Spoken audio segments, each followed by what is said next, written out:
వంట చేద్దామా? సింపుల్గా రాగి పిండితో ఇన్స్టెంట్ బందోసలు ఎప్పుడైనా ట్రై చేశారా? రెసిపీ కూడా చాలా సింపుల్గా ఉంటుంది, నేను చెప్తాను, ట్రై చేయండి. ఫస్ట్ ఒక మిక్సింగ్ బౌల్లో 1 కప్ రాగి పిండి, 1 కప్ బొంబాయి రవ్వ, అదే కప్తో 1 కప్ పెరుగు, 1 కప్ వాటర్.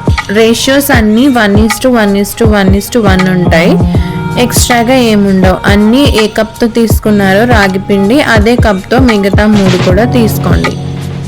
తర్వాత కొంచెం మిక్స్ చేసుకొని పక్కన పెట్టుకోండి ఒక 20 to 30 minutes. అలా పక్కన పెట్టుకున్న పిండిని మిక్సీ పట్టుకొని కొంచెం మెత్తగా అయ్యే వరకు పట్టుకోవాలి. వాటర్ ఏమైనా కావాలంటే ఈ స్టేజ్లో యాడ్ చేసుకోవచ్చు.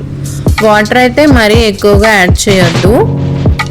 ఒక గిన్నెలోకి తీసుకున్న తర్వాత 1 టేబుల్ స్పూన్ ఈనో వేసుకోవాలి. ఈనో యాక్టివేట్ అవ్వడానికి కొంచెం వాటర్ వేసుకొని సాల్ట్ మీకు టేస్ట్ అంతా. నెక్స్ట్ సన్నగా తరుక్కున్న ఒక చిన్న ఉల్లిపాయ, 1 టేబుల్ స్పూన్ వరకు సన్నగా తరుక్కున్న పచ్చిమిర్చి ముక్కలు కూడా వేసుకొని బాగా కలుపుకోవాలి. ఇలా చూపిస్తున్న కన్సిస్టెన్సీలో ఉంటే చాలు.